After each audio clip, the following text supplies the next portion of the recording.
जय Shri Radhe Krishna. Welcome back to my channel topper stop. और ओम नमः शिवाय भी, क्योंकि अब सावन शुरू हो गया है और शुरुआत मैं अभी से कर रही हूँ।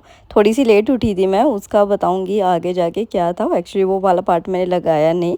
तो मैंने पहले शिव भगवान की पूजा की, शिवलिंग की, उसके बाद मैंने अपना खाना खाया। यहाँ पे मैं सैंडविच ले रही हूँ क्योंकि ये बहुत जल्दी बन जाता है ब्रेकफास्ट में। इसमें वेजीज भी होती है, पनीर भी होता है, तो वो हेल्दी रहता है। और अपनी चाय मॉर्निंग की, अभी जस्ट मैं अपनी चाय सैंडविच लेके बैठी थी एडिटोरियल्स खोल के, और ये मेरा ट्राइपॉड टूट गया बैठती। और आज मुझे शूट करना था क्योंकि बहुत सारी इंपॉर्टेंट इन्फॉर्मेशन थी जो मुझे शेयर करनी थी।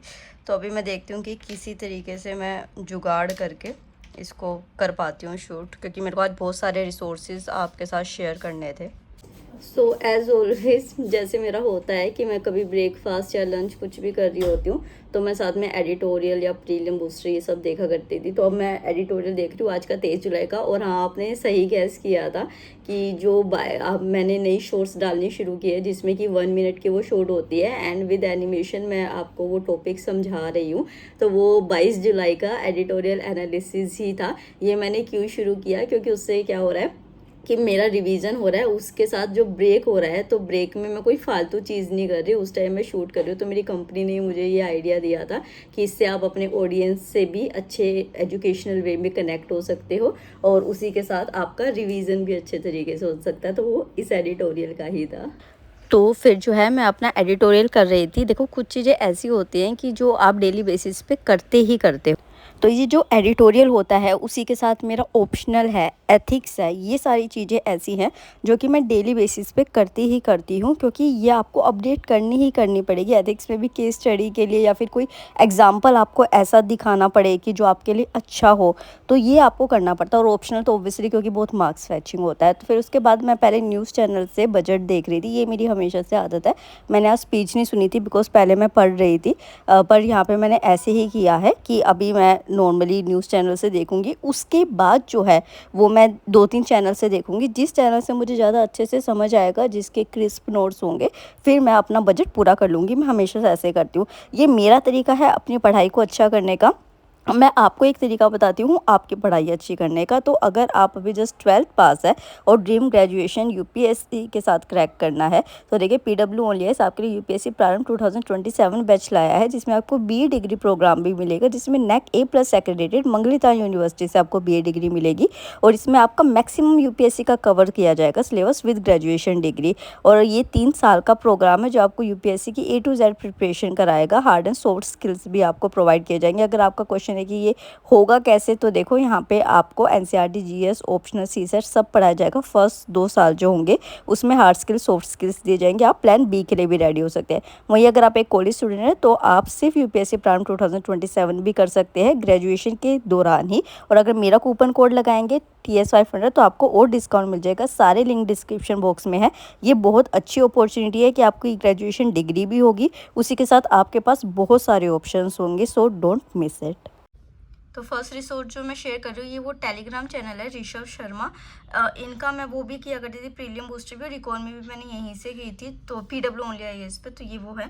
तो अभी देखो बजट स्पीच और बजट हाइलाइट्स आ चुके हैं। अभी मैं ये करूँगी और उसी के साथ budget at a glance sorry आ चुका है। तो इसमें सारी डिटेल्स, फिजिकल डेफिशिएट क्या होता है, रिसिप्ट, एक्सपेंडिचर, कैसे उन चीज़ों को लेके चलते हैं, प्रोविजन, एक्चुअल्स क्या होते हैं, क्या क्या डाटा है। तो ये सारा बहुत काम की चीज़ है। तो आप ये PDF देख लीजिएगा। अभी मैं इसके नोट्स बना लेती हूँ। और इस तरीके के जो ये डाटा होते हैं ना, ये बहुत ज़्यादा इंपॉर्टेंट होते हैं हमारे मेंस के आंसर के लिए। इससे ना एक अलग ही मतलब कहते हैं ना कि जो नंबर्स का फ़र्क आता है 1-2, वो इन्हीं से आता है। और ये प्रीलिम्स में भी ये डाटा आता है। तो मेजरली आप इनकी वीडियो भी आ गई होंगी, वहाँ से भी देख लीजिएगा। और इन मैप्स को, इन बार चार्ट्स को, इन सारी चीज़ों को ज़रूर यूज़ करें अपने आंसर्स में, और प्रीलिम्स के लिए भी इम्पोर्टेंट है।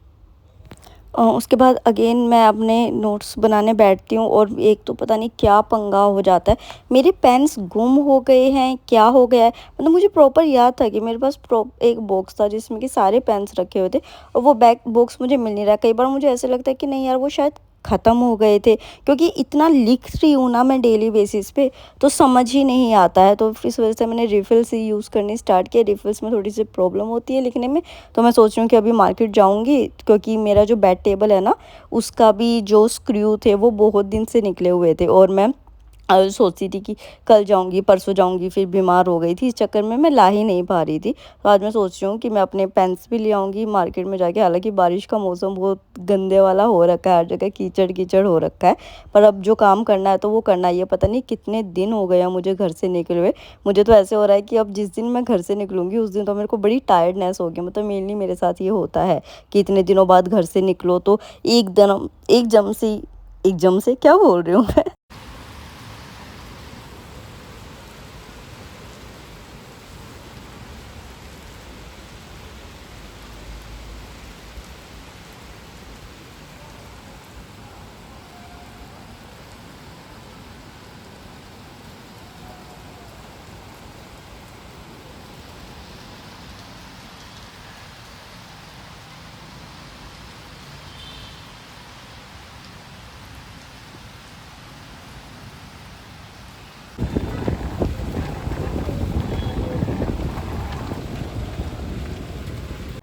पता है मेरे साथ क्या होता है कि जब मैं बारिश सुनती हूँ ना मुझे बहुत अच्छा लगता है। उसी के साथ एक और टेलीग्राम चैनल बताती हूँ, ये आपने देखा ना ऑल यूपीएससी टॉपर्स। तो आज जैसे मैंने बजट किया तो इनमें क्या होता है कि सारे, आप ये देखिए कितने सारे टॉपर्स हैं।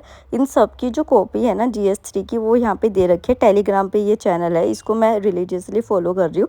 तो जैसे मैंने अभी बजट किया तो मैं आज क्या करूँगी कि जीएस 3 की ही पहले टॉपर्स की कॉपी देखी, और उसके बाद ये हो जाएगा जब मैं एक बार अच्छे से देख लूँगी कि हाँ भाई वो किस तरीके से अपने आंसर को जो है वो लिख रहे हैं। क्योंकि मैं इस चीज़ को ना रेगुलर फॉलो कर रही हूँ।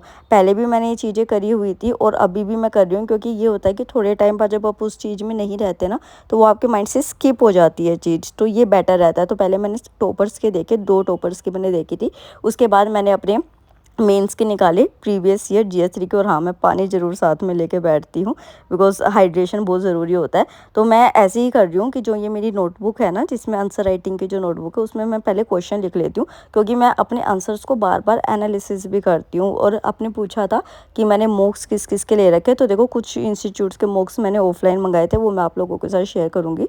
और मैंने जो टेस्ट सीरीज़ ली है वो मैंने इसकी ही ली है, PWIS की। तो मेरे पास ऑनलाइन और ऑफलाइन दोनों ऑप्शन होता है टेस्ट देने का, तो मैं इस तरीके से कर लेती हूँ। तो उसी के साथ मैं पीवाईक्यूज़ को भी साथ के साथ लिखती रहती हूँ। और जैसे मैंने अभी आपको बताया था ना कि मेरी जो बेड टेबल थी वो टूट गई थी, उसका स्क्रू लेने जाना था। तो फिर जब बारिश थोड़ी रुकी तो मैं वहाँ पे गई, और जो स्टेशनरी थी वो तो बंद पाई बारिश की वजह से, किस वजह से पेन तो मैं ले नहीं पाई। और सही हुआ कि, और मुझे तो लग रहा था कि यार पता नहीं कैसे क्या मिलेंगे, और ये सिर्फ मुश्किल से 10 रुपए के आए। मैं क्या यार, इसके ऊपर मैं इतना परेशान हो रही थी। फिर वापस आई घर पे, मौसम अगेन हल्का हल्का ऐसे बारिश जैसा होने लग गया था। आके मैंने दाल चावल खाए। मैं चावल क्यों खा रही हूँ आज वो बता देती हूँ, कि मम्मी की थोड़ी सी तबीयत ख़राब थी और मेरे पास इतना टाइम नहीं था कि मैं प्रॉपर खाना बनाने बैठूँ, रोटी वगैरह सब बनाऊँ। तो मैंने दाल चावल बना दिया। और आप देखो चावल का अमाउंट मैंने कितना कम लिया है, दाल और खीरा ज़्यादा लिया है, क्योंकि चावल से मुझे नींद आती है और वो हर चीज़ मैं अवॉइड कर रही हूँ जिससे कि मेरे को नींद आती, लाइक डेयरी हो गया और चावल हो गया, मैंने पहले भी बताया था आप लोगों को। और जैसे सी सेट जो होता है ना वो हमको प्री में डुबाता है, वैसे ही इंग्लिश और हिंदी का जो पेपर होता है ना कंपलसरी पेपर, मतलब हिंदी का नहीं, जो भी आपकी लैंग्वेज होती है और एक इंग्लिश का, वो आपको डुबा देता है। तो मेरे को लिटरली, मैं सच बता रही हूँ, मैं भूले बैठी थी कि हिंदी, अभी 3 दिन पहले मुझे याद आया कि अरे हिंदी भी तो करनी है, पागल तू ये भूले कैसे बैठी है। तो मैंने यूपीएससी के यहाँ पे पीवाईक्यूज़ निकाले हैं, क्योंकि अभी मेरे पास इसका मौक मैं नहीं दे रही हूँ, क्योंकि ऐसे तो मैं लिख दूँगी, पर जो ये आती है ना चीज़ें, मुहावरे, लोकोक्तियाँ हो गई, शुद्धि, पर्यायवाची, ये चीज़ें मुझे रिवाइज़ करनी पड़ेगी, क्योंकि मैंने यूपी पीसीएस के लिए मार्च में पढ़ा था, उसके बाद मैं नहीं पढ़ रही थी उनको।